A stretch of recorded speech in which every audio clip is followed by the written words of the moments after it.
Buenas noches a todos, bienvenidos.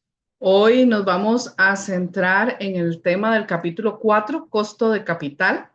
Mi nombre es Ivette Campos Rojas y tengo ya más de 17 años de formar parte del equipo académico de la Escuela de Ciencias de la Administración. Les recuerdo que por efectos académicos, esta presentación está siendo grabada.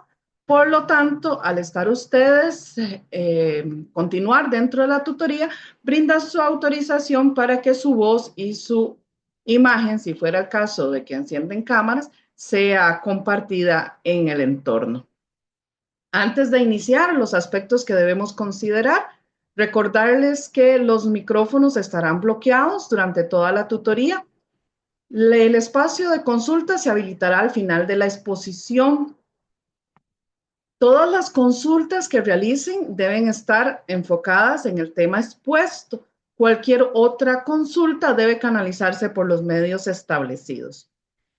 Recordarles que si por cuestiones de tiempo no pudiéramos atender todas las dudas, los foros de consultas están para hacer atendidas esas consultas. Recuerden que el personal docente está disponible para atender todas aquellas dudas que ustedes hagan llegar por ese medio. Vamos a repasar los objetivos del capítulo, analizar las distintas variables que conforman el costo de capital, determinar el costo de la deuda a largo plazo y el de las acciones preferentes, calcular el costo del capital acciones comunes y la nueva emisión de acciones comunes, establecer el costo de capital promedio ponderado y analizar los esquemas alternativos de ponderación. Explicar el costo de capital marginal ponderado y su uso en el programa de oportunidades de inversión para la toma de decisiones sobre financiamientos de inversión. Y por último, reconocer el valor económico agregado como una herramienta financiera para la evaluación de la empresa. En términos generales, vamos a decir que el costo de capital representa el costo del financiamiento que utiliza una compañía y va a considerarse como la tasa mínima de rendimiento que debe ganar un proyecto para incrementar el valor de la empresa. El mapa conceptual de este capítulo nos indica que el costo de capital se ve influenciado por ciertos factores, que son el riesgo del negocio, el riesgo financiero y que se mide después de impuestos. Las fuentes de capital, que son las que vamos a medirles el costo, van a ser la deuda a largo plazo, las acciones preferentes, acciones comunes y las ganancias retenidas. Todos estos costos los vamos a analizar porque nos sirven para tomar decisiones de financiamiento. Y para eso vamos a utilizar herramientas como lo son el costo de capital promedio ponderado, el costo de capital marginal ponderado, que para esto vamos a ocupar puntos de ruptura, y el programa de oportunidades de inversión. Ahí nos vamos a centrar. Y adicionalmente vamos a ver el temita del valor económico agregado como una herramienta financiera para la evaluación del valor en la empresa. Como definición, vamos a decir que el costo de capital va a ser la tasa de retorno que una empresa debe obtener de los proyectos en los que invierte y debe permitirle mantener el valor de mercado de sus acciones. El costo de capital se usa para seleccionar inversiones de capital que aumenten el valor de los accionistas. Recuerden que esa es la meta que debemos tener como administradores financieros, siempre incrementar el valor para los inversionistas. Otra definición desde el punto de vista de quien provee el capital es la tasa de retorno que requieren los proveedores de mercado de capitales para proporcionar los fondos a la empresa. Debemos recordar que si el riesgo permanece constante, o sea, no hay cambios, los proyectos con una tasa de retorno mayor al costo de capital siempre van a aumentar el valor de la empresa. y aquellos proyectos que tengan una tasa de retorno menor que el costo de capital van a disminuir el valor de la empresa. Por lo tanto, el costo de capital va a actuar como un vínculo entre las decisiones de inversión a largo plazo de la empresa y de la riqueza de los propietarios, que va a estar determinada por los inversionistas en el mercado. Solo van a ser recomendables las inversiones que se esperan aumenten el precio de las acciones, es decir, aquellas que tengan el valor presente neto mayor que cero o que su tasa interna de rendimiento sea mayor que el costo de capital, como ya lo hemos visto en tutorías anteriores, ¿verdad? ¿Cuáles son los supuestos clave que se enfocan en el tema de costo de capital? Bueno, recordar que el costo de capital es un concepto dinámico y que va a ser influenciado por factores económicos y específicos que atañen a la empresa en cuestión. ¿Cuáles son estos supuestos claves? Por un lado, el riesgo del negocio, que en sí es el riesgo de que la empresa no sea capaz de cubrir sus costos operativos. Esto quiere decir que el hecho de que una empresa acepte un proyecto específico no deberá afectar su capacidad para cubrir los costos operativos. El riesgo financiero, que es el riesgo de que la empresa no sea capaz de cumplir con sus obligaciones financieras. Estos son los intereses que debe pagar por la deuda o los dividendos que debe pagar, sobre todo en acciones preferentes. Quiere decir entonces que los proyectos que se financian de esta manera no deben poner en riesgo en ningún momento la capacidad de la empresa para cubrir sus costos de financiamiento.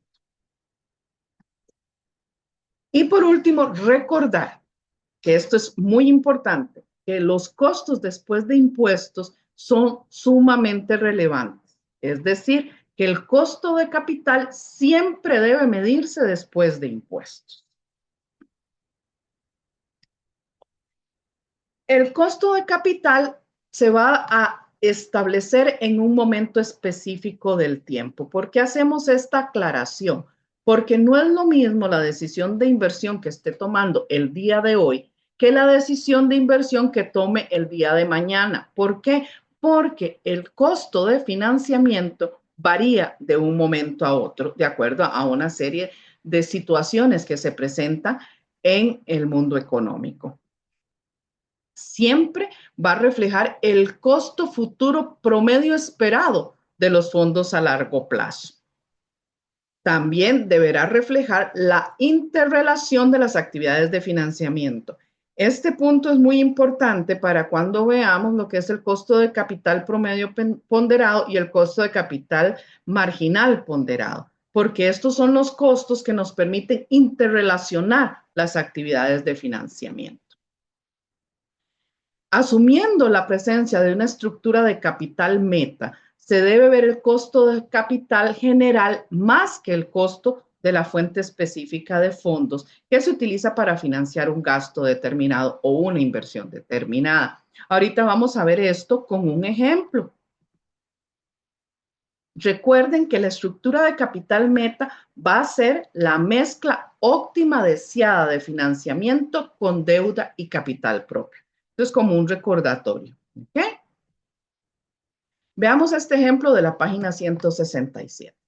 Nos presentan un proyecto que tiene un costo de inversión de $100,000, una vida útil de 20 años, una tasa interna de rendimiento del 7%. Y en ese momento específico, el costo de la fuente de financiamiento disponible menos costosa es el de la deuda, que tiene un costo del 6%.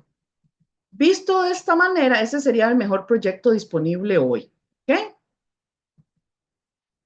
En este caso, como yo puedo ganar un 7%, que es la tasa interna de retorno, en tanto que los costos de ese financiamiento es de un 6%, podríamos decir que la empresa podría aceptar la oportunidad, porque estaría ganando más que el costo del financiamiento.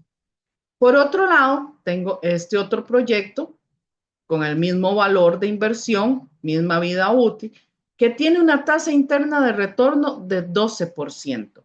En ese momento, el costo de la fuente de financiamiento disponible y menos costosa sería con capital propio, que tendría un costo de 14%. Digamos que ese, para verlo del tiempo específico, ese sería el mejor proyecto dentro de una semana.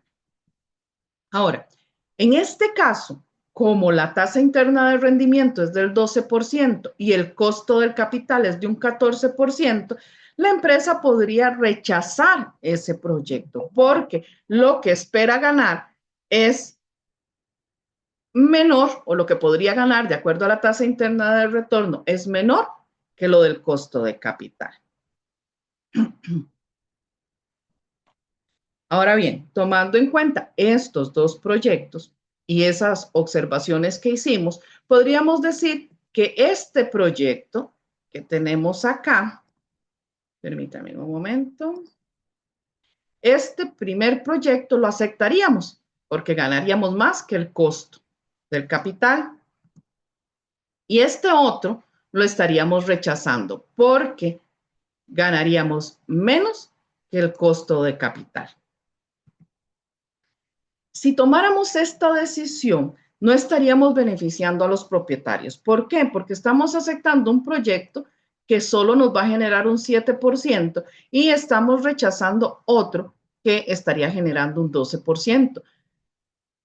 Ok, hasta aquí la decisión es correcta basado en la tasa interna de retorno, pero al final de cuentas estaríamos perjudicando a los propietarios. Entonces, si este análisis que hicimos es adecuado, pero se nos está indicando que la decisión es errónea, ¿qué es lo que procede? ¿Cómo deberíamos enfrentar esta decisión?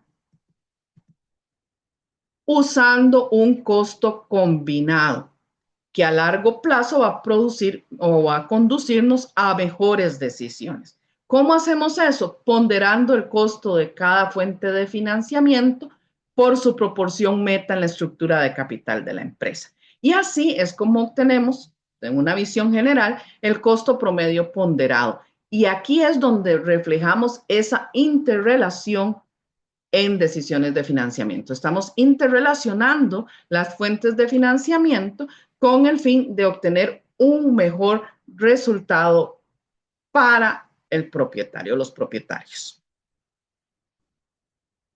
Vamos a asumir que la meta en la estructura de capital es una mezcla del 50% de financiamiento en deuda y 50% de financiamiento con capital propio. Entonces, ¿cómo obtengo yo el costo promedio ponderado? De esta manera. 50% de deuda, que es al 6%, es un 3%. 50% de capital propio, que tiene un costo de 14%, nos da un 7%. Sumamos, aquí interrelacionamos, combinamos estas dos fuentes de financiamiento y obtenemos que el costo de financiamiento con un costo promedio ponderado es de un 10%. De esta manera, la primera oportunidad que estábamos analizando, que nos dejaba un 7%, la podríamos rechazar. ¿Por qué? Porque me estaría generando ahora sí menos que el costo de capital ponderado. En tanto que la segunda opción debería ser aceptada. ¿Por qué? Porque me provee un 12% que es superior al 10% del costo de capital promedio ponderado. De esta manera estaríamos beneficiando el valor de la empresa y por ende a los propietarios. Ahora vamos a enfocarnos, esto es como una presentación rápida de a dónde vamos a llegar y por qué vamos a llegar a esto. Ahora vamos a enfocarnos en cómo calcular cada uno de los costos de financiamiento de la empresa. ¿Okay? Regáleme un segundito.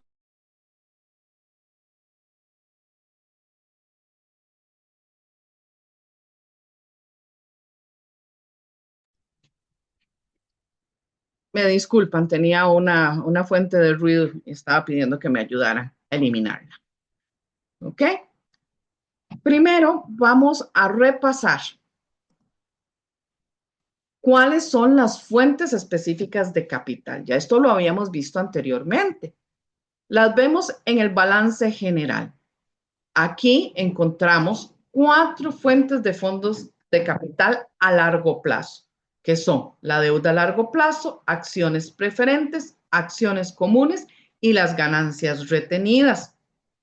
En este capítulo nos vamos a centrar en cómo podemos mezclar estas fuentes de capital buscando siempre tomar buenas decisiones para financiar inversiones a largo plazo. La primera fuente es la deuda a largo plazo. Entonces veamos cómo calculamos el costo de la deuda a largo plazo. Primero, recordar que el costo de la deuda a largo plazo va a ser el costo después de impuestos. Recordemos, después de impuestos necesitamos siempre la medición. Y eso calculado al día de hoy. Y se refiere principalmente a los fondos que yo tengo a largo plazo a través de préstamos, que hasta aquí los hemos visto como la emisión de bonos. Aquí tenemos 2 conceptos claves. Uno, beneficios netos. Estos beneficios netos son los que yo obtengo por la venta de un bono o cualquier valor y van a ser los fondos que yo recibo menos todos los costos flotantes.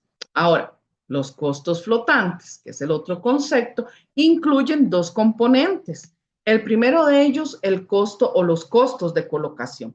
Y estos son los costos que ganan los intermediarios financieros, en este caso, los banqueros inversionistas. Y eso es una especie de comisión que ellos cobran por hacer la venta, la transacción de la venta de estos bonos, por ejemplo. Y el otro componente son los costos administrativos, que son gastos de emisión, gastos legales, gastos contables, todo aquello que deba incurrir la empresa para poder hacer la emisión de la deuda.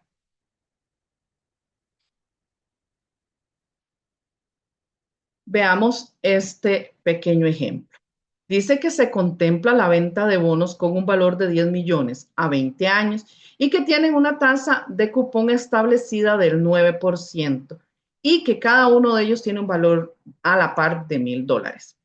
Debido a que los bonos de riesgo similar ganan retornos o rendimientos mayores al 9%, que es lo que está pagando este bono, la empresa debe vender los bonos en $980, o sea, por debajo de su valor a la par o valor nominal, para compensar la tasa de interés de cupón más baja.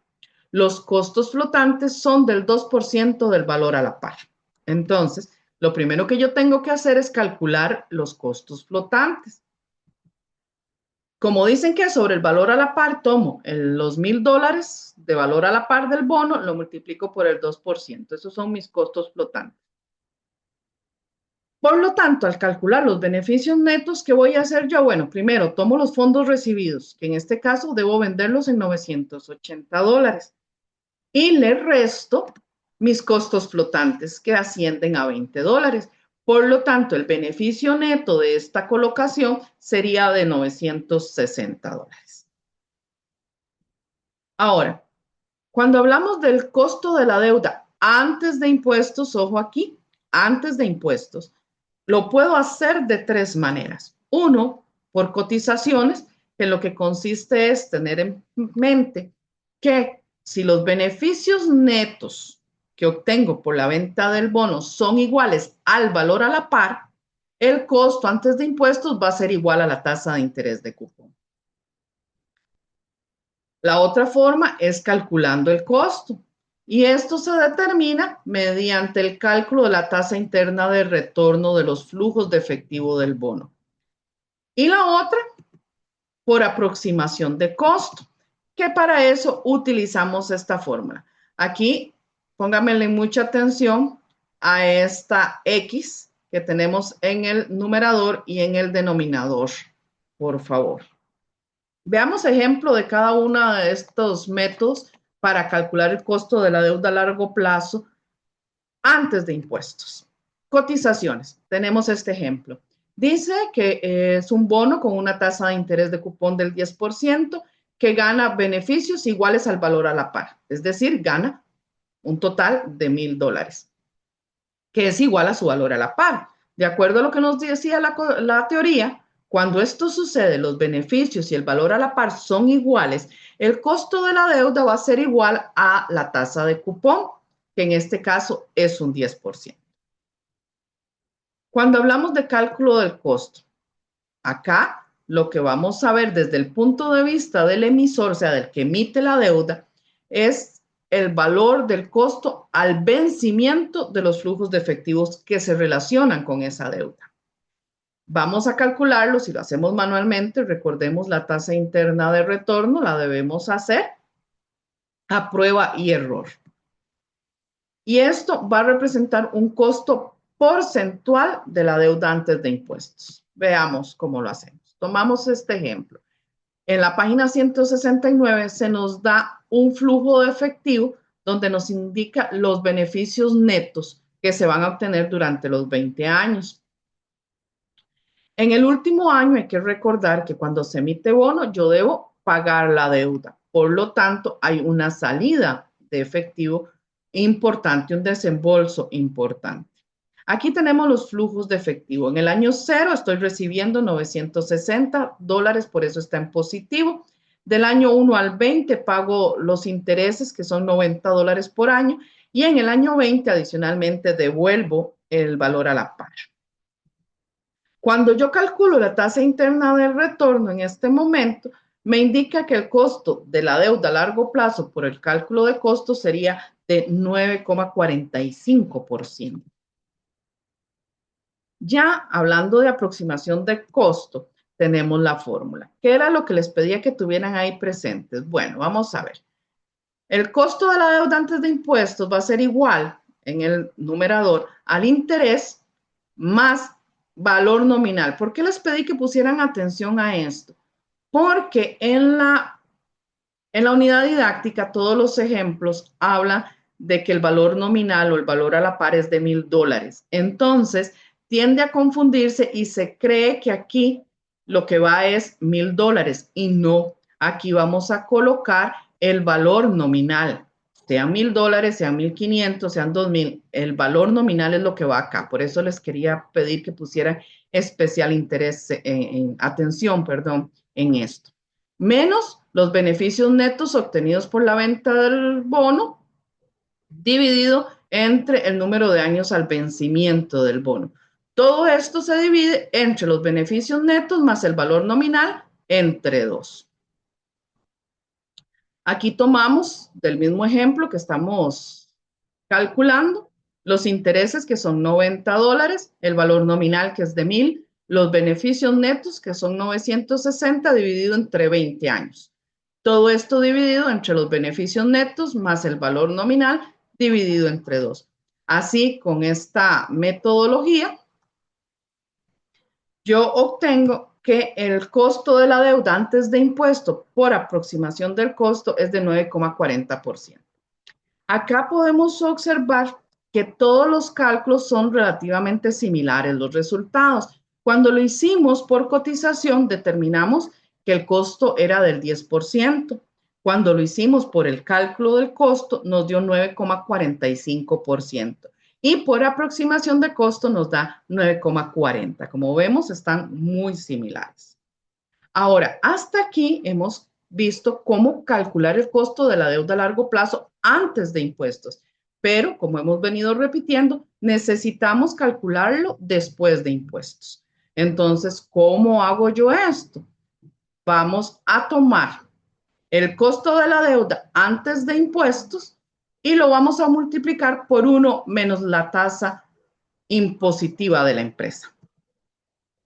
Tomando el ejemplo que acabamos de ver, tenemos un costo de la deuda antes de impuestos de 9,40% y considerando una tasa impositiva del 40%, podemos determinar que el costo de la deuda después de impuestos es de 5,60%. Seguimos con las acciones preferentes.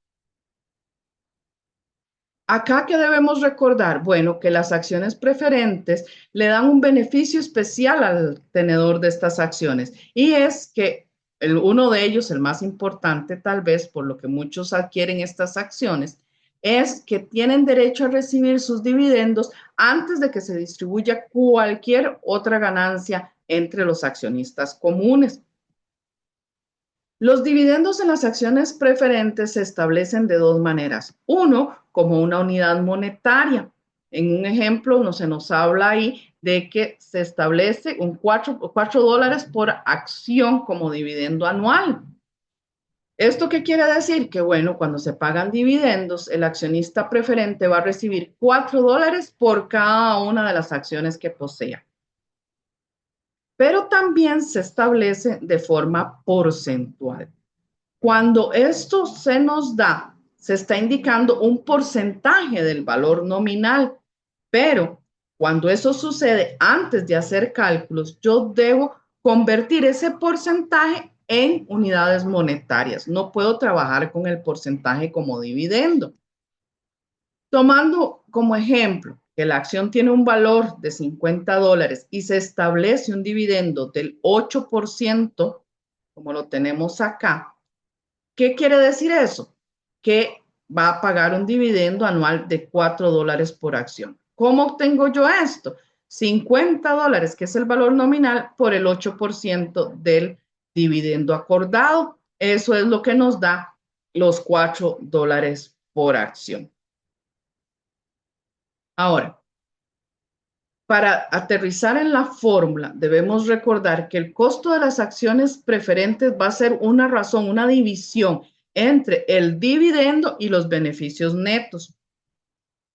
Que los beneficios netos van a representar la cantidad de dinero que se recibirá menos cualquier costo flotante, como ya lo vimos.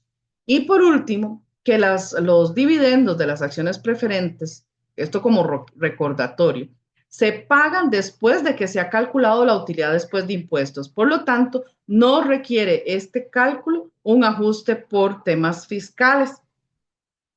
Recordando esos tres detalles, determinamos que esta es la fórmula que vamos a utilizar para calcular el costo de las acciones preferentes. Veamos cómo lo aplicamos. Aquí tenemos un ejemplo que dice que se contempla la emisión de acciones preferentes con un dividendo anual del 10%, que se planean vender a su valor a la par de 87 dólares y que los costos de emisión y venta de las acciones va a ser de 5 dólares por acción. En primer lugar, yo debo calcular el monto en dólares o en unidad monetaria. ¿Por qué? Porque me lo están dando expresado de forma porcentual. Entonces, 87 dólares, que es su valor a la par por el 10% del dividendo, me indica que el dividendo es de 8,70. Segundo paso, calcular los beneficios netos por acción que voy a obtener. 87 dólares, que es el valor de cada acción, menos los 5 dólares de costos que va a tener. Por lo tanto, el beneficio neto de esta emisión es de 82 dólares. Y por último, sustituyo los valores en la ecuación. Entonces, tengo los dividendos entre los beneficios netos. Por lo tanto, el costo de las acciones preferentes es de 10,60. La tercera fuente es de acciones comunes. En este caso, el costo de las acciones comunes va a ser el retorno o el rendimiento que los inversionistas esperan recibir a cambio de invertir en las acciones de la empresa. Y yo puedo financiarme de dos maneras cuando hablo de acciones comunes. Una, a través de las ganancias retenidas, y la otra con nueva emisión de acciones comunes. Para calcular este costo, vamos a recordar que este costo de capital de acciones comunes, que es lo que los inversionistas esperan que al descontar su inversión de estos dividendos, pueda resultar en un valor accionario, pueda servirles para determinar el valor de sus acciones. Para esto usamos dos técnicas. Una que se basa en el modelo de valoración de crecimiento constante o el modelo Gordon, que ya lo hemos visto, y otra basada en el modelo de precios de activos de capital. Usando el modelo de crecimiento constante, vamos a determinar que el valor de una acción va a ser igual al valor presente de los dividendos futuros que se supone van a crecer a una tasa constante. De ahí se desprende esta fórmula, donde el precio o el valor de las acciones va a ser igual al dividendo del año futuro, del siguiente año, entre el retorno o el rendimiento requerido de las acciones comunes menos la tasa de crecimiento. Ahora, yo debo resolver esta ecuación. ¿Por qué? Porque yo no pretendo determinar el valor de las acciones. Necesito determinar el rendimiento, el retorno requerido. Por lo tanto, hago el despeje para obtener la fórmula que yo voy a utilizar en el cálculo del costo de capital. Entonces, este costo de capital acciones comunes va a ser igual al dividendo futuro entre el valor de la acción más la tasa de crecimiento. En este caso, como los dividendos en acciones comunes se pagan posterior a que se ha hecho el cálculo de los impuestos, no requerimos hacer acá ningún ajuste fiscal. Como vamos viendo, el único ajuste fiscal debemos hacerlo en la deuda. Ahora veamos cómo aplicar esta fórmula con un ejemplo. Aquí nos dicen que se desea determinar el costo de capital de acciones comunes, considerando que el precio o el valor de mercado de estas acciones es de $50 por acción, que se espera pagar $4 de dividendos al año siguiente, y nos presentan una lista de los dividendos pagados en los últimos 6 años de la empresa. Tomando la fórmula, sabemos que lo que quiero determinar es precisamente el rendimiento o el costo del capital acciones comunes. El dividendo para el año siguiente es de $4, el valor de la acción es de $50, pero no me dan la tasa de crecimiento. Este es un caso particular.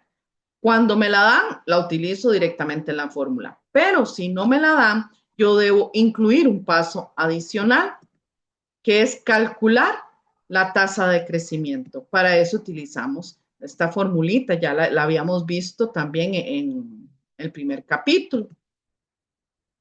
Para determinar la tasa de crecimiento, yo voy a sacar en este caso la raíz quinta, porque son 5 años de crecimiento, dividido entre el último dividendo que se recibió, perdón, la raíz quinta de el último dividendo que se recibió entre el dividendo más antiguo que yo tengo. Y a eso le voy a restar 1. Haciendo esto, obtengo que la tasa de crecimiento es de 5,05 para este caso. Tomo entonces como segundo paso la sustitución de los valores. Tengo el dividendo que se va a pagar, que es de $4. Aquí se comete a veces un errorcito. Si a ustedes les dan ya cuál es el dividendo que se va a pagar al año siguiente, ustedes no deben calcular a este 380 la tasa de crecimiento. Tampoco deben tomar los $4 de este ejemplo y agregarle el 5,05%. Esto lo hacemos únicamente cuando no nos dan cuál es el dividendo del año siguiente. Este es un errorcillo que se comete muy a menudo. Entonces, el dividendo del año entrante, que es de $4, entre el valor accionario y a eso le sumo la tasa de crecimiento. Por lo tanto, el costo de capital acciones comunes será de 13,05%. En estos casos, si el retorno que se recibe es menor a ese 13,05%, es probable que se empiece a dar una venta de las acciones porque los accionistas van a buscar otras fuentes donde invertir. Si usamos el modelo de precios de activos de capital, vamos a recordar que este modelo lo que hace es introducir o medir el costo incluyendo el riesgo, y esto lo hace a través del coeficiente beta, utilizando esta formulita que también ya habíamos visto con anterioridad, donde ese retorno o rendimiento requerido para las acciones comunes va a ser igual a la tasa de retorno libre de riesgo más la beta multiplicado por el retorno o rendimiento de mercado menos la tasa libre de riesgo. En este caso, cuando usamos este modelo para calcular el costo de capital de acciones comunes, ¿qué es lo que estamos haciendo? ¿Qué es lo que está haciendo el inversionista? Determinando cuál debe ser su compensación, su retribución por asumir el riesgo de invertir en la empresa.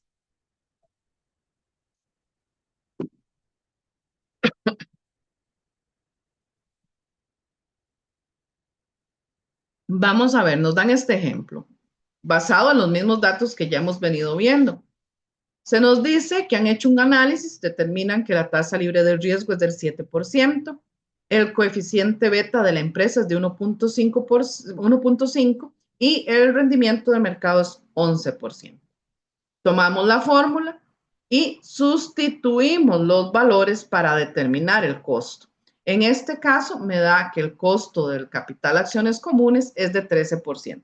Noten que utilizando el modelo del costo de activos de capital, nos da un 13%. Cuando hicimos el cálculo a través del modelo de crecimiento constante, nos dio 13,05%. Ven que los resultados son muy similares, ¿verdad? Ahora, continuando con esta misma línea, vimos que el costo de capital acciones comunes yo tenía dos formas para financiarme con acciones comunes. Una de ellas con emisiones nuevas y otra a través de las ganancias retenidas. Cuando se pagan dividendos, recordemos que esos vienen de las ganancias de la empresa. Y si yo pago en efectivo esos dividendos, lo que se hace es disminuir las ganancias retenidas de la empresa. Entonces, si la empresa necesita financiarse con cierto monto de capital en acciones comunes, puede hacerlo de dos maneras. Una, emitir las acciones comunes adicionales y pagar dividendos. La otra es aumentar el capital en acciones comunes reteniendo las ganancias, reteniendo y no pagando dividendos en efectivo por el monto que requiere. Esas serían las dos formas. Emito nuevas acciones y pago dividendos o emito acciones utilizando las ganancias retenidas y no pagando dividendos. Cuando hablamos de retención de ganancias, lo que se hace es aumentar el capital en acciones de la empresa en un monto igual al que se hubieran vendido las acciones adicionales. ¿Esto qué quiere decir? Que entonces el costo de las ganancias retenidas es igual o equivalente al costo de una nueva emisión de acciones. Por lo tanto, el costo de las ganancias retenidas va a ser igual al costo de las acciones comunes, a una emisión de acciones comunes. Ahora, ¿cuál es el propósito que tenemos de calcular el costo de capital cuando lo hacemos de manera general? Buscar cuáles son los fondos requeridos para proyectos de financiamiento. Cuando yo hablo del costo de una nueva emisión de acciones comunes, esto se va a determinar calculando el costo de las acciones comunes, tomando los costos netos de infravaloración y los costos flotantes relacionados. ¿Por qué subvaloran las empresas sus acciones comunes? Bueno, por tres razones. Una, porque el mercado está en equilibrio, es decir, hay demanda y oferta de acciones en igual medida. Entonces, para poder conseguir vender, debo bajar el precio. Por otro lado, cuando hay una emisión de acciones adicionales, se diluye la participación de cada una de las acciones. ¿Por qué? Porque no es lo mismo dividir el pastel entre 5 que dividirlo entre 10. ¿Ok? Entonces, para eso también podemos justificar por qué subvalorar las acciones. Si tienen menor precio, eso ayuda a equilibrar esa división. Y por último, porque cuando los inversionistas ven que se están emitiendo nuevas acciones, creen o tienen la percepción de que la misma administración considera que las acciones están sobrevaloradas. Entonces son como señales equívocas que se deben minimizar y eso se hace con la subvaloración.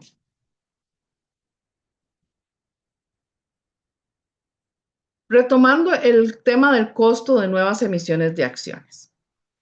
En este caso vamos a utilizar la expresión del crecimiento constante como un punto de partida. ¿Ok? Tenemos acá la fórmula. Vean que es la misma que hemos venido utilizando, solo que acá no utilizamos el valor de las acciones. Utilizamos el beneficio neto. ¿Ok?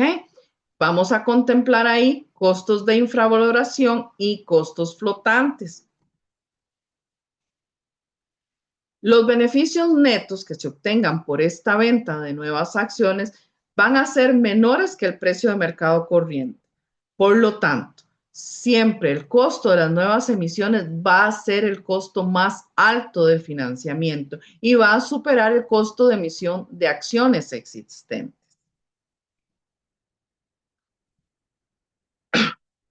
Recordar que en este caso, nuevamente, como el costo de nueva emisión de acciones comunes y las acciones comunes y los dividendos asociados a ellos están calculados después de impuestos, no requerimos un ajuste fiscal. Vuelvo a repetir, solo vamos a hacer ajuste para después de impuestos en el costo de la deuda. Aquí tenemos ejemplos. En el ejemplo que vimos anteriormente con valoración constante, determinamos que el costo de las acciones comunes era 13%. Si yo voy a emitir nuevas acciones, estas se van a poder vender a 47. Están subvaloradas en $3 debido a la naturaleza competitiva del mercado. Otro costo que se relaciona con esta nueva emisión son los costos flotantes de $2,50 por cada acción. Por lo tanto, el total de costos va a ascender a $5,50 por acción. Primer paso, voy a obtener los beneficios netos esperados.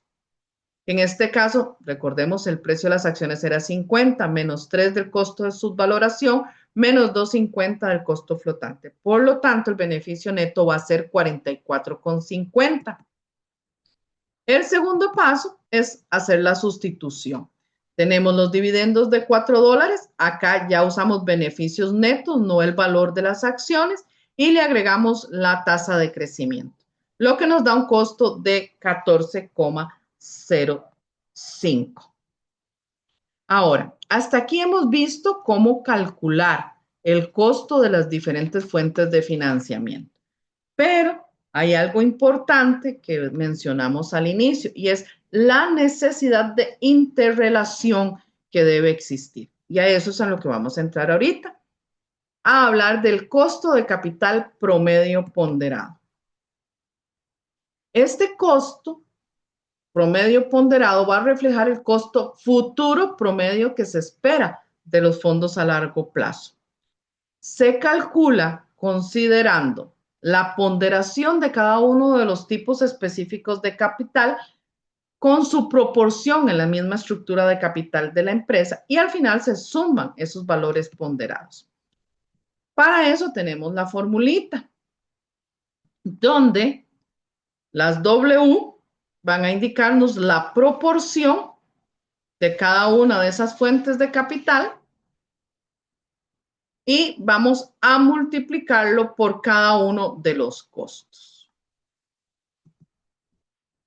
De esta ecuación se destacan 3 puntos importantes. 1, que por conveniencia es mejor convertir las ponderaciones, los porcentajes, a su forma decimal y dejar los costos de las fuentes de financiamiento en su expresión o en términos porcentuales. Recordar que la suma de las ponderaciones siempre debe ser igual a 100 o a 1. ¿Ok? ¿Por qué? Porque debemos tomar en cuenta todos los componentes de la estructura de capital. Y por último, que la ponderación de capital en acciones comunes de la empresa se va a multiplicar por, en este caso, del costo ganancias retenidas. ¿Por qué? Porque podemos multiplicarlo ya sea por el costo de las ganancias retenidas o por el costo de las nuevas acciones comunes, dependiendo de cuál vaya a ser el financiamiento, con qué nos vayamos a financiar, si con ganancias retenidas o con emisión de nuevas acciones.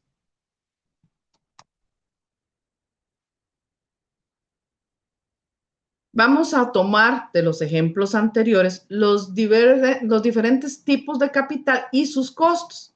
El costo de la deuda que nos dio 5.60 después de impuestos, ¿ok? El costo de las acciones preferentes que fue de 10.60, el costo de las ganancias retenidas y el costo de las nuevas acciones. Esos fueron los 4 cálculos que hicimos. Yo requiero, para calcular el costo de capital promedio ponderado, las ponderaciones y nos facilitan este cuadrito, donde la ponderación de esta estructura de capital es 40% deuda, 10% acciones preferentes y 50% capital acciones comunes. Ahora, nos indican que la empresa espera utilizar o tiene para utilizar $300,000 de ganancias retenidas y que planea usar el costo de las ganancias retenidas como el costo del capital acciones comunes. Esto es importante para saber cuál costo voy a usar en el cálculo. Acá vemos el resumen de los cálculos. ¿Cómo llegaron a esto? Utilizando esta formulita que acabamos de ver. Cada una de las ponderaciones. En la deuda a largo plazo, la ponderación es de 40%. Acciones preferentes, la ponderación es del 10% y en ganancias retenidas, la ponderación es de 50%. Los costos, que es por lo que multiplicamos cada uno de estos, los que ya habíamos calculado, y acá se nos hizo la aclaración que íbamos a utilizar el costo de las ganancias retenidas. Multiplicamos cada uno de ellos y luego sumamos. Por lo tanto, el costo del capital promedio ponderado va a ser 9,83%. ¿Qué tipos de esquema de ponderación existen? Bueno, tenemos la de valor en libros, la de valor de mercado y que estas pueden utilizar proporciones históricas u proporciones objetivo. Las ponderaciones de valor en libros, ¿qué hace? Utilizar valores contables para indicar cuál es la proporción de cada uno de los tipos de capital en la estructura. Las de valor de mercado utiliza, como lo dice su nombre, el valor de mercado para medir esas proporciones en la estructura de capital.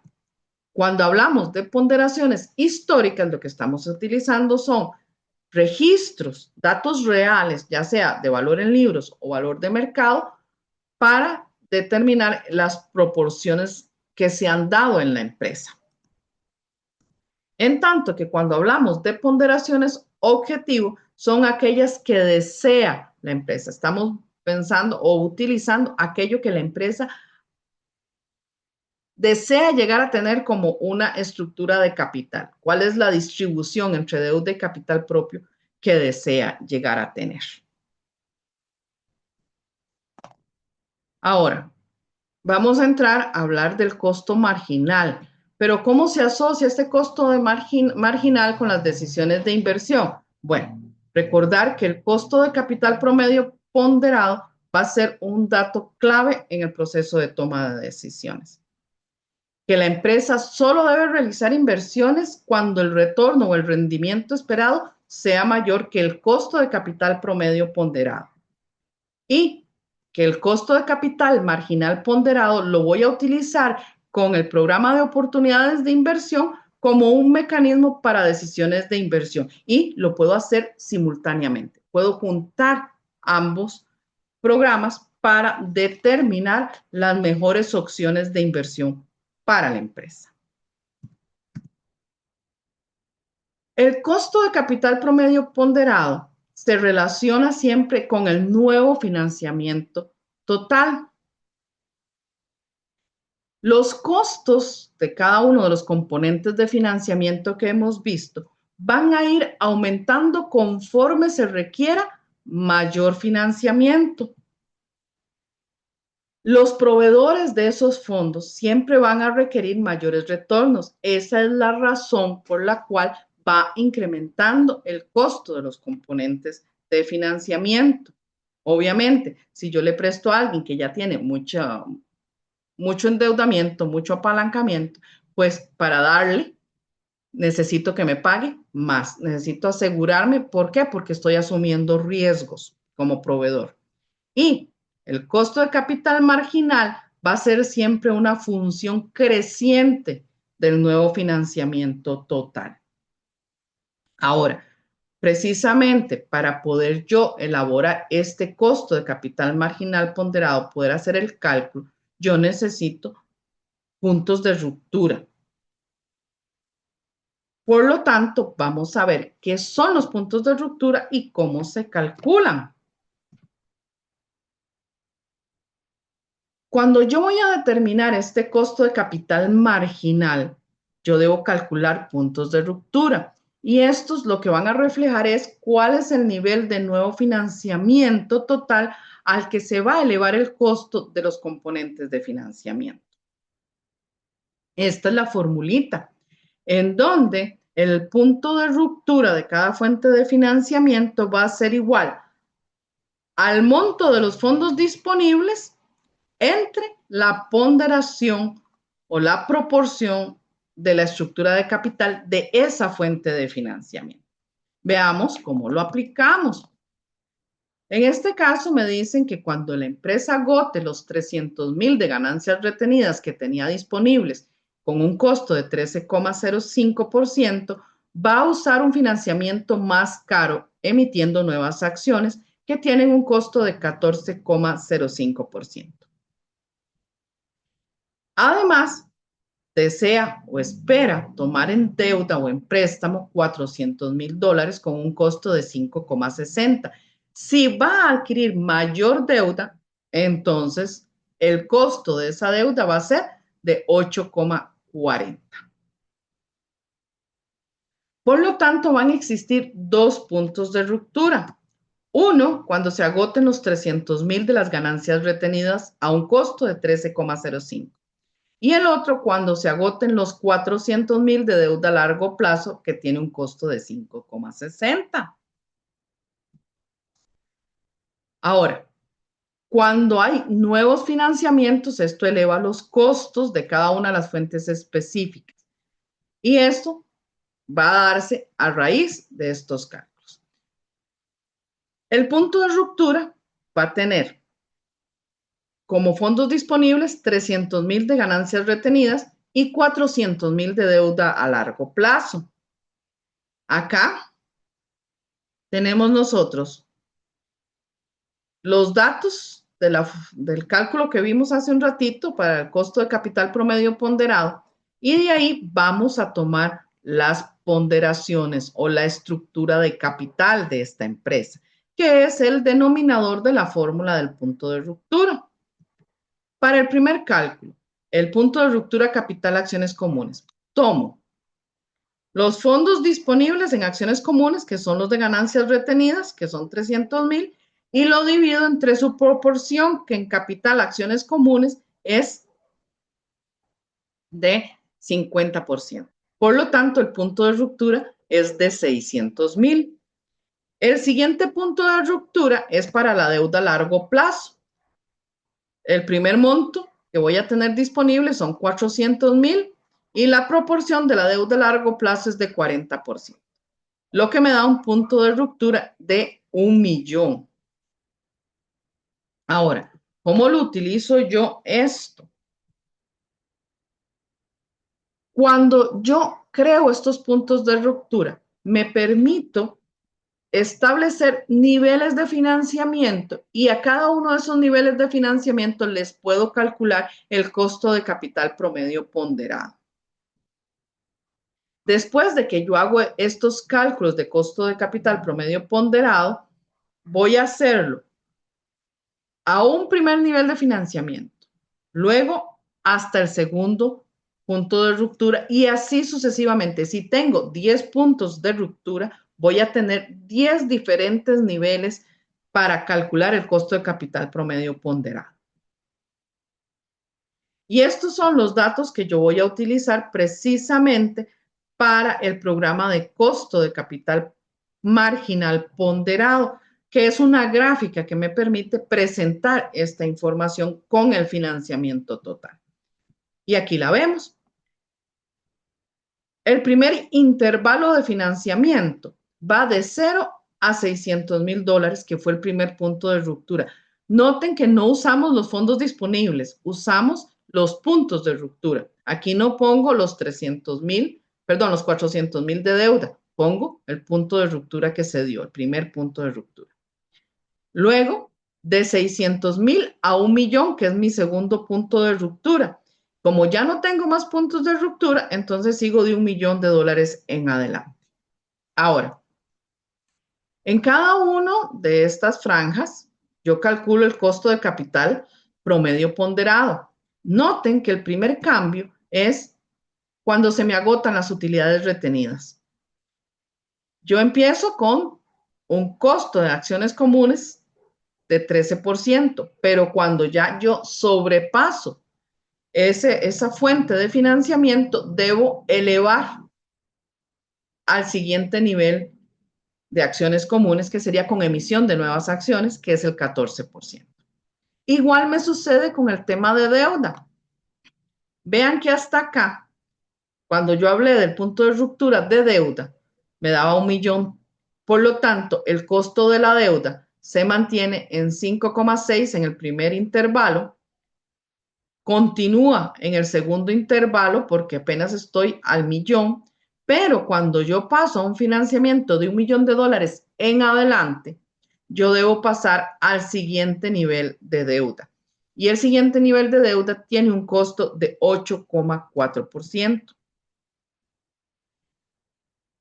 Ahí vemos las variantes.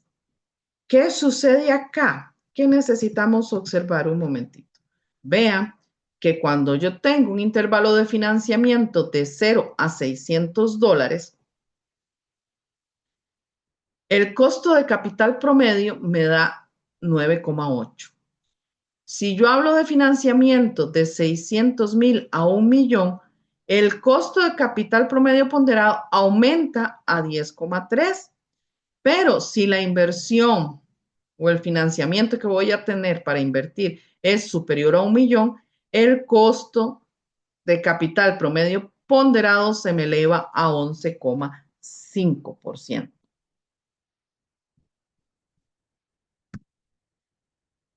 Acá, con esto que hemos hecho, hemos descrito el costo de capital marginal ponderado, el cual se eleva conforme van elevándose o aumentando los nuevos financiamientos, como fuimos viendo en cada una de las partes. ¿Ok? En este caso es evidente entonces que el costo de capital marginal va a ser siempre una función creciente asociada al nuevo financiamiento que requiere la empresa de acuerdo a la cantidad de inversión que vaya a realizar. Y aquí la vemos graficada. En la parte inferior vemos el financiamiento. Acá a 600,000, de 0 a 600,000, que fue el primer intervalo. Segundo intervalo de 600,000 a 1,000,000 y el tercer intervalo arriba de 1,000,000. Acá lo vamos a asociar con el costo de capital promedio ponderado, que aquí tenemos el resumen de ese cuadrito que vimos hace un ratito en la filmina anterior, en la diapositiva anterior. En el primer rango de financiamiento, el costo es de 9,8, en el segundo es de 10,3 y en el tercero de 11,5. Ahí vemos precisamente ese tema de función creciente, cómo va incrementándose conforme voy requiriendo mayor financiamiento. Ahora, dijimos que esto se asociaba con el programa de oportunidades de inversión. Las oportunidades de inversión van a ser diferentes entre ellas. ¿En qué? En su tamaño, en el riesgo y en el rendimiento. Y el programa de oportunidades de inversión va a clasificarlas. Recuerdan que eso lo vimos también en la tutoría anterior. Va a clasificarse de acuerdo a las tasas internas de retorno, yendo de la mejor, o la que ofrezca el mayor rendimiento, a la peor, que es la que va a ofrecer el menor rendimiento. Y ese rendimiento va a ir disminuyendo conforme va aceptando también la empresa proyectos adicionales. Acá tenemos el resumen de los proyectos de la A al G. Vemos las tasas internas de rendimiento o retorno que van de la mejor a la que menos rendimiento provee. Acá la inversión de cada uno de ellos y al final la inversión acumulada, que como recordarán, tomo la inversión inicial del primer proyecto, le sumo la inversión inicial del siguiente proyecto y así obtengo la inversión acumulada, que aceptando el A y el B iríamos a 300. Para la siguiente le sumo 400, tengo una inversión acumulada de 700 y así continúo. Si acepto todos esos proyectos de inversión, tendría 1.400.000 de inversión acumulada. Ahora, solamente del A al E se encuentra arriba del costo de capital promedio ponderado. ¿Recuerdan el último costo de capital promedio ponderado que nos daba 11,5 a un nivel superior a 1.000.000 de inversión, que es precisamente en el que estamos? Aquí estamos en 1.100.000. El costo para ese nivel de inversión es de 11,50, por lo tanto no podría aceptar ni el F ni el G, que están por debajo de ese costo de capital promedio ponderado a ese nivel de financiamiento. Ven cómo relacionamos, ¿verdad? Tanto el nivel de financiamiento como el costo. Y aquí lo vemos graficado. Por un lado, el costo de capital marginal ponderado, que lo vimos hace un ratito de forma individual, y por el otro, el programa de oportunidades de inversión que acabamos de ver en el cuadrito anterior, en la tablita anterior. Ahora, cuando yo tomo este costo de capital marginal ponderado y el programa de oportunidades de inversión para tomar estas decisiones de financiamiento e inversión, voy a tomar en cuenta que la tasa interna de rendimiento de un proyecto siempre debe ser mayor que el costo de capital marginal ponderado de ese nuevo financiamiento. En esos casos, la regla de decisión va a ser aceptar los proyectos hasta el punto en el que el rendimiento marginal de una inversión iguale el costo de capital marginal ponderado. Después de ese punto, el rendimiento de la inversión siempre va a ser menor que su costo de capital, como lo vimos en el gráfico anterior. Este método de evaluación para toma de decisiones es congruente siempre con la idea de incrementar al máximo el valor presente neto de los proyectos convencionales. Esto va a incrementar siempre la riqueza de los propietarios por dos razones. Una, porque el valor presente neto es positivo siempre que la tasa interna de rendimiento o de retorno exceda o sea superior al costo del capital promedio ponderado. Y la otra, que entre mayor sea la diferencia entre la tasa interna de rendimiento y el costo de capital promedio ponderado, mayor va a ser el valor presente neto resultante. Y recordemos que ese valor presente, esa diferencia ahí, es en lo que incrementa el valor de la empresa. Chiquillos, vean, tengo un problemita y quiero comentarlo con ustedes. Les voy a dar oportunidad de abrir el micrófono antes de continuar, los quiero escuchar. Verán, en teoría yo debo dar una tutoría de 1 hora y abrir media hora de dudas. Ahora, aquí ya vimos todo lo que tenía que hacer con el cálculo de costos de fuentes de financiamiento y lo que es el costo de capital promedio ponderado el costo de capital marginal ponderado y el programa de oportunidades de inversión. Me falta un temita, que es el último con el que cierra este capítulo, que es el EVA. Creo que me puede tomar tal vez que unos 15 minutos más. Igual, si ustedes están de acuerdo, yo termino la presentación, incluyendo el tema del EVA. Igual, alargo el tiempo de dudas si es el caso. Si ustedes prefieren que me ciña al horario, paramos acá. Yo luego grabo lo del EVA por aparte y lo doy para que la cátedra lo suba y abrimos la sesión de dudas. Ustedes me indican, quiero escucharlos, por favor. Profe, yo opino como que mejor siga explicando el último tema. Yo no tengo problema en continuar en la clase también, todo bien. Yo también no tengo problema. Yo de igual manera Lo mejor también, es que profe. continúe, profe. Sí, profe, mejor que siga explicando. Yo de Leva no Perfecto. sé mucho. ¿Perdón? Mejor continúe. De Leva no sé mucho. Y el DuPont, el DuPont entra. Sí, pero en una forma final de cálculo, pero perfecto. Bueno, entonces Ok. vamos a continuar. Gracias por darme chancecito y les cuento, honestamente, es la primera vez que doy esta tutoría y es un poquito pesada en cuanto a la cantidad de temas que hay que ver y por más que trate de achicarla, no me dio chance de que duráramos solo la hora, ¿ok? Ya falta poquito, no nos falta mucho, entonces vamos a entrar precisamente en este último temita, que es el valor económico agregado.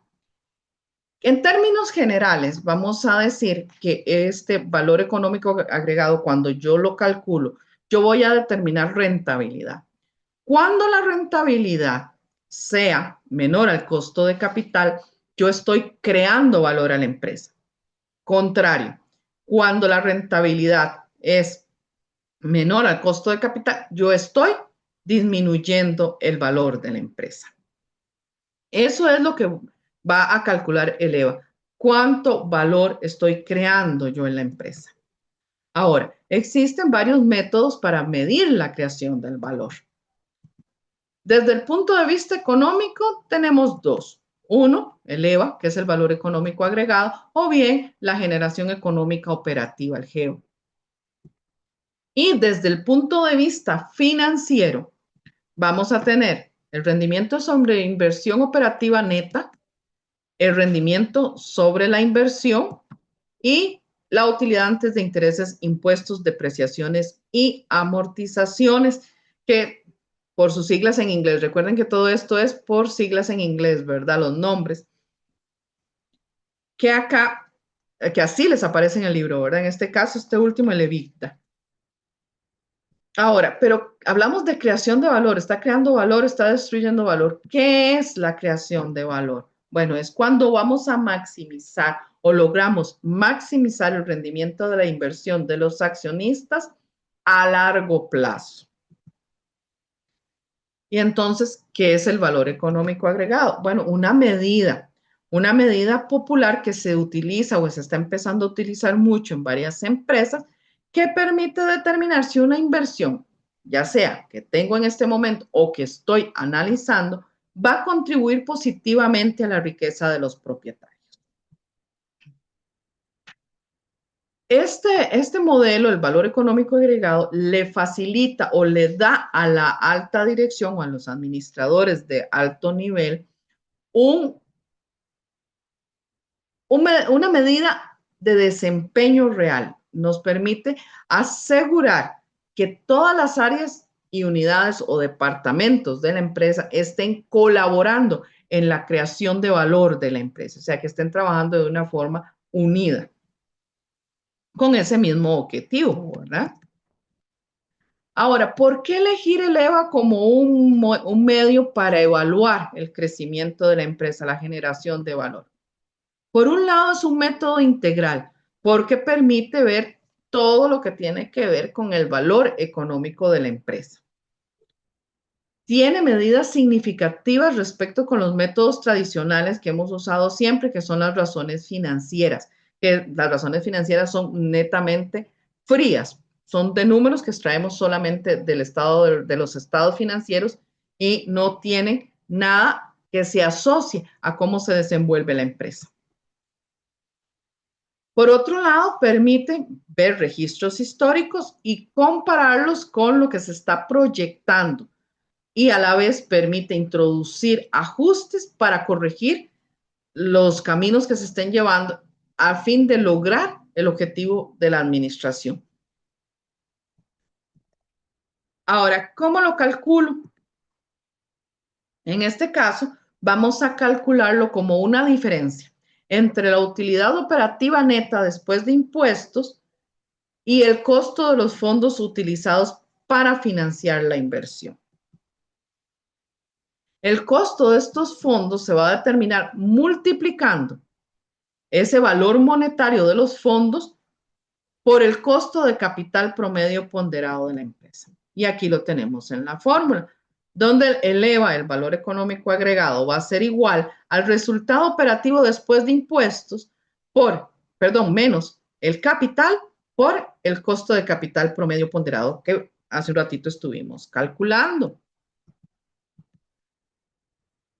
Acá vamos a ver a qué se refieren cada una de las partes de esta ecuación.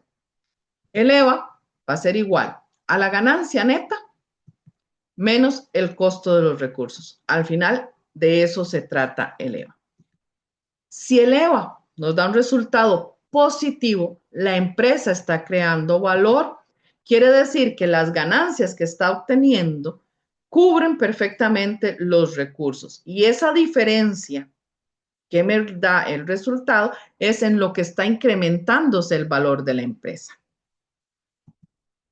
En tanto que si el EVA nos da un resultado negativo, la empresa está perdiendo valor porque la ganancia no está logrando cubrir el costo de los recursos. Vean que la relación es la ganancia neta y el costo. ¿Ok? Entonces, la ganancia no me está cubriendo el costo y esa diferencia en lo que está arriba, el costo en relación a la ganancia, es el valor que está perdiendo la empresa. Veamos este ejemplito. Aquí me dicen que la empresa tiene fondos invertidos por $8,500 y que está obteniendo una utilidad neta antes de impuestos, ojo aquí, antes de impuestos de 3,300. La empresa tiene un costo de capital promedio ponderado de 10,75 y su tasa impositiva es del 30%. ¿Por qué les dije ojo aquí? Bueno, porque yo necesito precisamente la utilidad después de impuestos. Y aquí me la están dando antes de impuestos. Si me la dan antes de impuestos, yo debo hacer un cálculo antes, que es tomar esa utilidad antes de impuestos y aplicarle la tasa impositiva. O sea, lo voy a multiplicar por 1 menos la tasa impositiva. En este caso, la utilidad neta antes de impuestos fue de 3,300 y la tasa impositiva es de un 30%. Entonces, estos 3,300 yo lo multiplico por 1 menos 0,30. Por lo tanto, esa utilidad después de impuestos va a ser 2,310. Ahora que ya yo tengo ese cálculo, sí puedo tomar la fórmula del EVA y hacer el cálculo de ese valor económico agregado.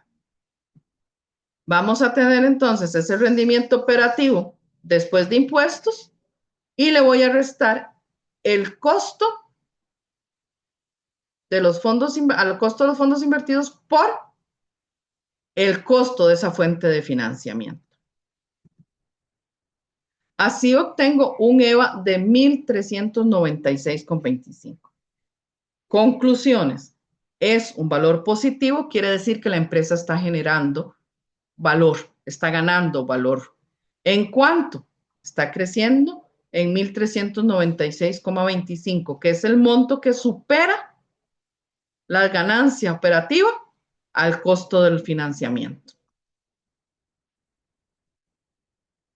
¿Cuáles son las ventajas de utilizar el EVA? Bueno, Primero, provee una medida para la creación de riqueza y esta medida se alinea con las metas que tienen los administradores de cada una de las áreas de la empresa. Permite determinar si las inversiones de capital están generando un rendimiento mayor a su costo, como lo acabamos de ver. Permite también identificar qué áreas de la empresa son las que están generando valor, porque yo puedo hacer esto para cada una de las secciones de la empresa.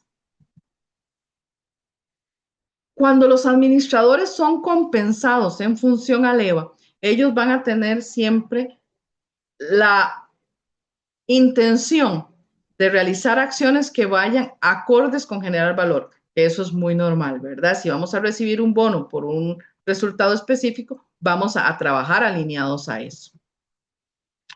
Y por último, combina tanto el desempeño operativo como el desempeño financiero, como lo acabamos de ver. Por un lado, la utilidad operativa y por otro lado, el costo de financiamiento, que es netamente financiero. Y hace prácticamente un reporte único que integra ambas áreas para tomar decisiones más acertadas. ¿Cuáles son las desventajas de este método? Bueno, por un lado, no es comparable cuando hay diferencias de tamaños en áreas operativas. Si yo tengo una oficina grande, una sucursal grande y una sucursal más pequeña, la comparación de ambas es prácticamente inutilizable. ¿Por qué? Porque el resultado de una va a variar mucho de la otra, única y exclusivamente por su tamaño. Este cálculo, que esa es la otra desventaja, depende del método de contabilidad financiera que utilice la empresa, tanto para aplicar los ingresos como para el reconocimiento de gastos. Y eso, en algunos casos, puede llevar a que, como yo voy a recibir un premio y necesito que los números sean favorables, se pueda hacer manipulación de resultados. Y eso, pues obviamente, además de que es un delito, pues también va a ir en contra de lo que realmente se está buscando. Y por último, como desventaja, destaca la necesidad de generar resultados inmediatos. ¿Por qué?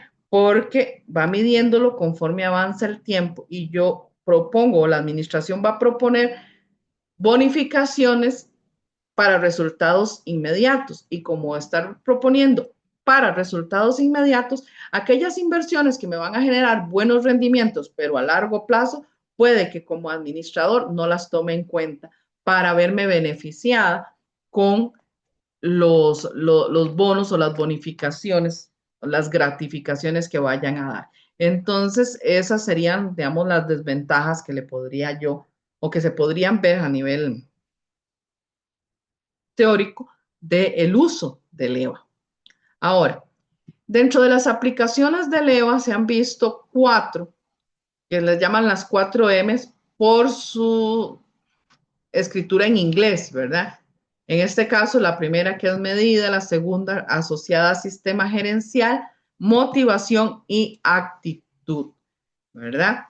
¿Qué significan cada uno de estos usos que yo le puedo dar? Bueno, en términos de medida, es un parámetro muy preciso que mide el desempeño corporativo. Mide en forma general la productividad total de la empresa. En términos como sistema gerencial, bueno, concede un enfoque sobre el desempeño. Me permite ver el verdadero valor que está utilizándose como base para la administración financiera. Permite involucrar a todos los niveles de la empresa y al involucrar a todos los niveles de la empresa se vuelve en algo comprensivo porque tenemos que hacer que todos los niveles entiendan precisamente el mismo lenguaje. Entonces, se unifican políticas, procedimientos, métodos y demás para hacer un norte en todas las personas que se involucran en la empresa en ese proceso productivo. Sí se nos menciona dentro de este mismo sistema gerencial que hay un enfoque para incrementar el valor mediante la aplicación del EVA. Por un lado, incrementando el rendimiento de los activos, o sea, buscar un manejo más eficiente de los activos que posee la empresa, buscando un mejor resultado económico.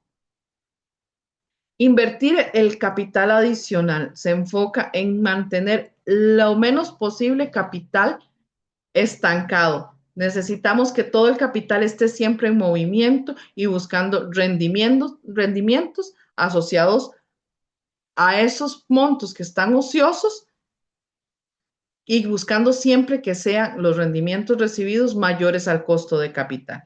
Y por último, busca también o aconseja la liberación de capital de operaciones existentes, como vendiendo activos, incrementando la eficiencia del uso de esos activos, pero se enfoca en esos tres pilares para ayudar a mejorar el resultado del EVA. Todo desde un punto de vista operativo, como pueden observar. Motivación. Bueno, en este caso, obviamente, cuando se adopta de manera eficiente el EVA, las compañías buscan involucrar, como dijimos hace un rato, a todo el personal, incluyendo desde los directivos hasta el puesto más pequeñito que tenga la empresa. Busca siempre o establece siempre bonos en efectivo y eso hace que haya un incremento del EVA. Obviamente, como ya lo mencionamos, si ustedes saben que van a recibir un bono a final de año, si los resultados son positivos y el bono es considerable, es importante, pues se va a trabajar más arduo para crear valor para la empresa y al final termina creando valor para los accionistas. Y por último, en el tema de actitud, el EVA transforma completamente la cultura corporativa. ¿Por qué? Precisamente porque está vinculando a todos, porque está involucrando a todos en lo que se está haciendo. Entonces, se planifica mejor y se elimina desconfianza entre las áreas, porque ya no hay una competitividad por áreas, porque lo que se busca es más bien que tanto la parte operativa como la parte financiera trabajen en conjunto para lograr metas que al final de cuentas van a enriquecer la productividad total de la empresa. Y por lo tanto, pues genera o se convierte en un medio para que la empresa genere más y se obvien o se dejen de lado ciertas medidas financieras o de operaciones y buscamos una que una ambas medidas del resultado económico de la empresa. Ahora, eso en términos del EVA, como vieron, es bastante sencillo, pero también hay puntos importantes de cómo mejorarlo. Por un lado, aumentando la rentabilidad con el mismo volumen de capital. O sea, con el capital que tengo, voy a incluir mejoras que aumenten la rentabilidad. ¿Esto cómo lo puedo hacer? Bueno, incrementando la eficiencia de la empresa, ya sea en lo productivo, en los servicios administrativos o en ambos. Otra forma es aumentando el capital invertido con mayor rentabilidad. En este caso, pues vamos a tomar el criterio del valor actual neto o el valor presente neto. Entre más alto sea y sea positivo, obviamente, vamos a garantizar que los flujos de caja que estén generando las diferentes inversiones generen mayor riqueza para la empresa. Eso va a elevar este valor económico agregado, va a elevar el EVA. Entonces va a buscarse mayores inversiones que provean un mayor valor presente neto y por lo tanto se convierta en un buen criterio para la decisión de las inversiones que voy a hacer. Y por último, la reducción del capital sobrante, que en este caso muy asociado a lo que veíamos hace un ratito en las 4 M's, que es eliminar capital sobrante. Si hay capital sobrante y no lo voy a utilizar, pues entonces yo puedo hacer la devolución hacia los accionistas. ¿Para qué? Para eliminar dinero ocioso en este caso, ¿verdad? Y así evitarse problemas que imposibiliten cumplir con la rentabilidad. ¿Ok? Ahora, ¿cuáles son otros aspectos, otros métodos que puedo utilizar? Por un lado, decíamos la generación económica operativa. Esta es una herramienta creada con el objetivo de medir la generación de valor económico de una empresa y mide el rendimiento sobre la inversión operativa neta después de impuestos. Obviamente, tomando en consideración el costo promedio ponderado de capital. Aquí tenemos la fórmula que se utiliza. Vamos a tomar los rendimientos sobre inversión operativa neta después de impuestos. Le vamos a restar el costo promedio del capital ponderado y eso lo vamos a multiplicar por la inversión operativa neta. La inversión operativa neta, ¿de dónde viene? Bueno, de tomar la inversión operativa total y restarle el pasivo sin el costo, o sea, el pasivo total. Y esta inversión operativa, ¿cómo la obtengo? Tomando el activo total y restarle el activo disponible. La otra medida es el rendimiento sobre inversión operativa neta. Esta herramienta lo que mide es la capacidad que tiene la empresa para aprovechar todos sus recursos, esto relacionado con la operación de la empresa. Aquí tenemos la fórmula. La operación de la empresa yo siempre la voy a medir con las ventas, ¿ok? Aquí tenemos la utilidad de operación dividido entre las ventas que tuvo la empresa y todo esto dividido entre la inversión operativa neta, que ya vimos, es la inversión operativa menos el pasivo total. Y la inversión operativa, repetimos, el activo total menos el activo disponible. La utilidad antes de impuestos, intereses, depreciación y amortización. Esto lo que mide es el margen de utilidad en efectivo que tiene la empresa. Cuando hablamos de margen de utilidad en efectivo, ustedes recuerdan, lo que hago es tomar la utilidad de operación y le sumo aquellos gastos o costos que no hayan sido en efectivo, como lo son las depreciaciones y las amortizaciones.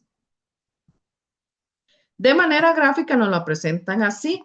Como ustedes ven, es el mismo esquema del estado de resultados, ¿verdad? Tenemos ventas, costos y gastos. Eso me da la utilidad de operación.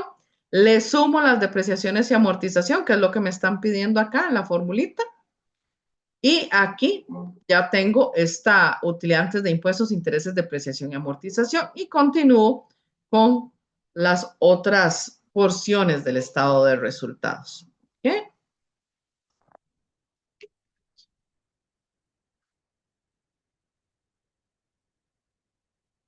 El otro método, rendimiento sobre la inversión. Representa una herramienta que analiza el rendimiento de la empresa, pero a diferencia de las otras que hemos visto, operativos, este se basa en el punto de vista financiero. Aquí toma ya sea la utilidad neta entre el capital contable o bien la utilidad neta entre el activo total. De ambas formas se puede calcular. ¿Por qué? Porque el capital contable y el activo total al final son lo mismo. ¿Ok? Y por último, el método Dupont. En este caso, el método Dupont es un poquito más específico. ¿Por qué? Porque se enfoca en áreas de desempeño financiero de la empresa. En este caso, la administración lo emplea como un marco de referencia que analiza estados financieros. Para su cálculo, yo voy a tomar la rentabilidad con relación a las ventas de la empresa y lo voy a multiplicar por la rotación y capacidad para obtener utilidades. Ambas se basan precisamente en las ventas. Por lo tanto, esta rentabilidad con relación a las ventas se refiere a la utilidad neta entre las ventas, que se multiplica entonces por las ventas entre el activo total, porque lo que estoy viendo es la rotación y capacidad de obtención de utilidades. Y esto lo hacemos basado en el activo total. ¿Cuántas veces utilizo yo el activo total para generar ventas?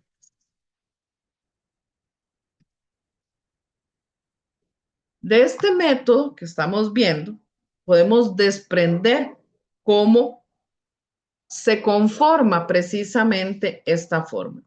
Por un lado, la rotación de activos, que es la productividad de los activos para generar ventas, y por otro lado, el margen de utilidad, que está en proporción directa con las ventas para ver cuánto de esas ventas no se utiliza para cubrir gastos. Recordemos que esa utilidad, ese margen de utilidad, va a ser las ventas menos costos, y eso es la parte que yo no estoy utilizando para cubrir gastos. Entonces, en resumen, la expresión del modelo Dupont lo vemos de esta manera. La rotación de activos por el margen de utilidad. Y al final va a ser ventas entre activos por la utilidad entre las ventas. Del análisis que vimos en la diapositiva anterior a la expresión final, que como pueden observar es muy sencilla. Y ahora sí, lo logré. Llegamos al final, ahora sí.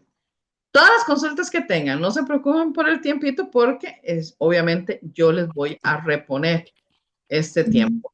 ¿Ok? Yo, profe, Dígame, Juliana.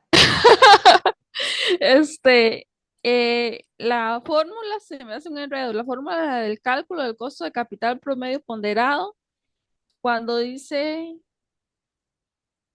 eh, en la parte que dice, ¿qué le digo? Por acá. Ajá, es la fórmula donde viene WS por KRON. No sé qué significa Ajá. KRON. Ok. Acá lo que estamos hablando es que en esta última porción, precisamente lo que estamos hablando es de la porción referente al capital acciones comunes. Recordemos que el capital acciones comunes puede ser de dos tipos. Uno, K sub R, que es el costo de ganancias retenidas, o, no es RON, es R o N. Aquí Ajá. sería el costo de las ganancias retenidas o el costo de la nueva emisión de acciones. De hecho, acá, a ver si aquí, no sé aquí dónde lo tengo. Para ver, permítame. Porque aquí, de hecho, se los puse por eso mismo. Aquí, de la expresión. Acá, en el tercer punto. Ajá. La ponderación de capital en acciones comunes de la empresa, que es W sub S, se multiplica por el costo de las ganancias retenidas, K sub R, o por el costo de las nuevas acciones comunes, K sub N. Ese costo va a depender del capital que va a usar la empresa para financiar, ya sea si es usando ganancias retenidas o acciones comunes. Ajá. Y era eso, más que todo. Me quedó muy clara la tutoría y sí. A pesar de que corrí un poquito, las disculpas del caso. La próxima voy a pedir que la dividan en Todo, dos para no correr tanto. todo en un maratón y no trajo la Coca-Cola de hoy. Sí, sí, no, sí, así he estado tomando mis traguitos, no crea. Ah, bueno. Ah, mira, sí. No, no me da la garganta, no me da la garganta para hablar tanto si no tomo algo de líquido. Bueno, profe, Bueno, que pase a otro compañero. Gracias. adelante, ¿quién más? ¿Alguna otra dudita?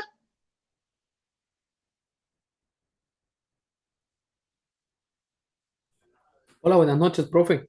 Hola, Carlos. Buenas noches. Un gusto en saludarle, profe, compañeros. Una consulta, profe, Sí, claro. referente a la grabación de la tutoría, posteriormente, ¿en cuántos días estaría lista? Siempre al día siguiente. O sea, Ah, perfecto. yo eso hoy termina, la convertimos en un formato más liviano. Hoy mismo yo la dejo enviada a la cátedra y la cátedra la sube mañana. Creo que ya tipo 6 de la tarde ya está disponible. Ah, perfecto. Sí, es que ingresé un poquito tarde, entonces ahí para poder retomar. Gracias, buenas Ah, ok, noches. Muy ok. clara la Perfecto. tutoría. Qué dicha que le gustó, Carlos. Gracias. Con mucho gusto. ¿Alguna? Profe, Sí, dime, Siray. es una duda en cuando estaba calculando lo del costo de la deuda a largo plazo, Deuda a largo este, plazo.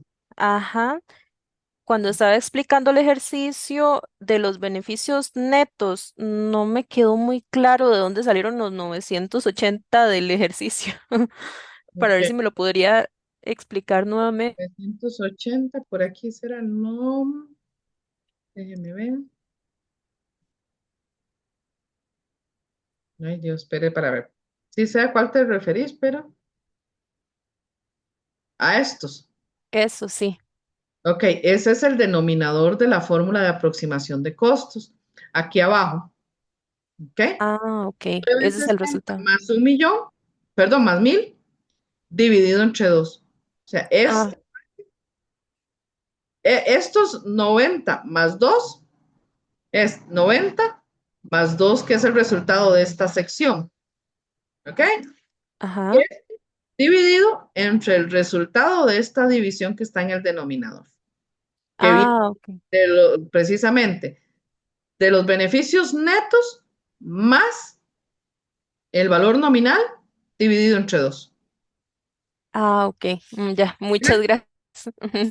Sí. Sí, porque creo que hay otro 980 por ahí, no, espero que sí fueran esos.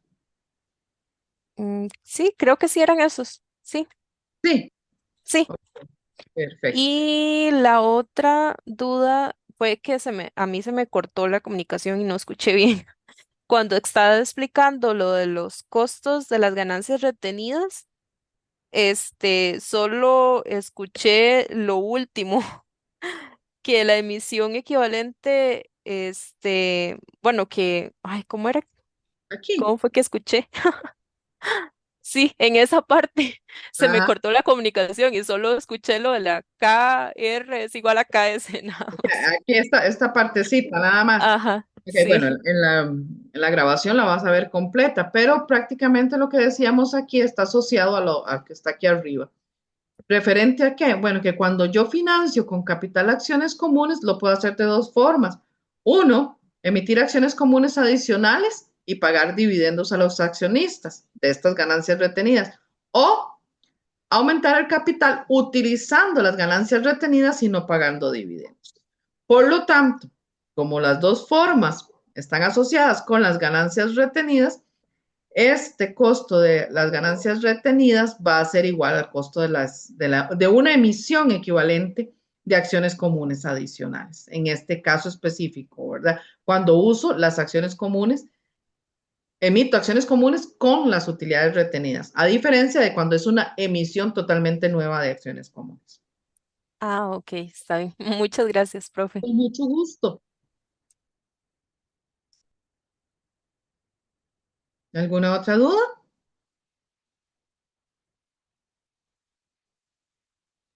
Profe, Sí, dígame, Kendall. digamos, en el capital del promedio ponderado, casi que la misma consulta que hizo la compañera, cuando, cuando se habla de las ganancias retenidas y de las acciones comunes, Ujú. eh, ¿cómo sabemos cuál se debe usar? Normalmente nos van a decir cuál es la preferencia. En este caso, cuando estábamos haciendo el cálculo, aquí se nos decía, vamos a ver, creo que era aquí, la palabra. No, permíteme nada más para que veas la redacción.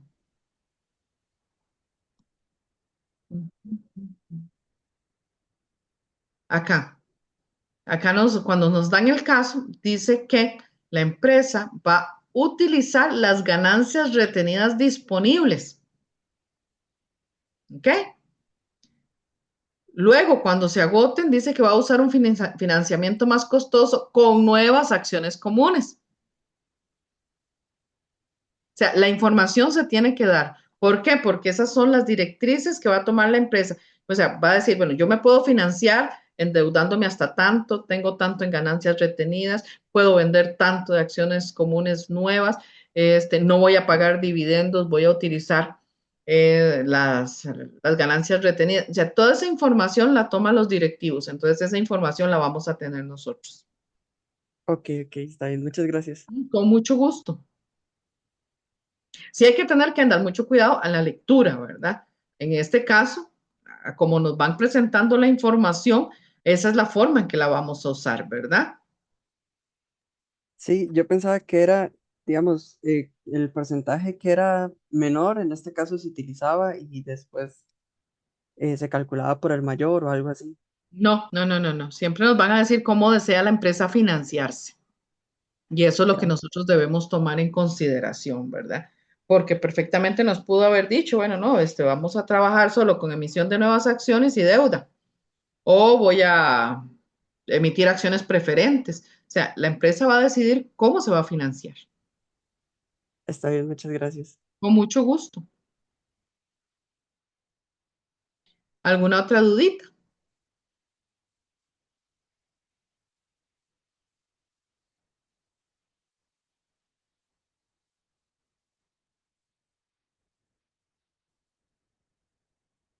¿Alguna otra duda, chicos? Todo claro, profe. Qué dicha, Ronald, me Muy alegro. claro, profe, y todo. Es Qué mucha materia y como me parece como que hay que estudiar bastante porque sí está muy, como mucha cosa, pero está muy, muy, muy bien explicado todo. Sí, realmente, vamos a ver, aquí tal vez se me hizo un poquito más grande porque, bueno, ustedes saben, yo trato de dejarles ahí, bueno, por qué se toma la decisión, de dónde viene. Entonces, pues les agrego teoría para que entiendan qué es lo que se está haciendo en la práctica. Entonces, tal vez por eso no me quedó tan pequeñita como hubiese querido, pero creo que si lo siguen así paso a paso, porque si ustedes lo ven, al final de cuentas, hay que verlo como más en chiquito, ¿verdad? Yo siempre me acostumbré así. Tenemos 4 cálculos de costo. Costo de la deuda, antes y después de impuestos. Costo de acciones preferentes. Costo de acciones comunes, ya sea por ganancias retenidas o nueva emisión. Nada más. Tenemos el costo de capital promedio ponderado, el cálculo del punto de ruptura y el cálculo del costo de capital marginal ponderado. Ya lo del POI, o el programa de oportunidades de inversión, ya lo habíamos visto. Precisamente, tal vez lo que les lleva un poquito más de trabajo, donde se junta todo esto que vimos, es acá, cuando vamos a calcular intervalos y los diferentes costos de capital promedio ponderado para los diferentes niveles de financiamiento. Básicamente es eso, ¿verdad? Ya todo lo demás es interpretaciones de dónde viene, por qué viene. Y lo del EVA, que el EVA no es tantos ejercicios como de mucho cálculo, pero son 4 o 5 formulitas adicionales que todas están asociadas a temas que ya conocemos. Entonces creo que eso se les va a facilitar. Y sí, tal vez agarran, ¿verdad? Luego la grabación y van viendo nuevamente los puntitos. Creo que se les va a facilitar bastante. Sí, muchas gracias, profe. Ya, con mucho gusto. No hay más duditas, los cansé. Hoy sí los cansé, ¿verdad?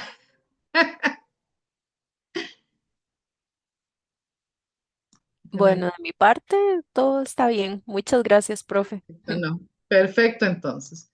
Si no hay más dudas, ¿verdad? Más consultas, pues Sí, muchas quedamos. gracias, profe. Con mucho gusto, Carlos, para eso estamos. Recordarles lo de siempre, las rutas de aprendizaje, por favor, revísenlas, eso los orienta. El material obligatorio y complementario que también está hecho para apoyarlos. Los ejercicios resueltos, eso les ayuda a identificar si algo no les está quedando muy claro. Los foros de consulta, utilícenlos, chicos, está para que estemos más cerquita de ustedes y podamos apoyarlos. Constantemente revisen correo electrónico y avisos recientes. Esos son los medios que usamos para comunicarnos y poderlos mantener al tanto de todo lo que tenga que ver con la asignatura. Y si no hay más dudas, pues eso sería todo, chicos. Muchas gracias por haberme acompañado hoy y nos estaremos viendo en la próxima tutoría que es precisamente para el capítulo 5 ya, ¿verdad? Así que buenas noches a todos y que estén muy bien. Cualquier cosita, recuerden que ahí estamos para apoyarlos. Que tenga linda noche, profe. Hasta luego. Gracias, Igualmente, profesora. Buenas hasta luego. noches. Hasta luego, Con- muchas gracias, profesora. Buenos días. Para Buenas noches, hasta servirles. luego, un Hasta gusto. luego. Buenas Buenas noches. noches. Hasta luego. Muchas gracias, profe. Que tenga linda noche. Igualmente, Tracy, muchas gracias, que estén muy bien.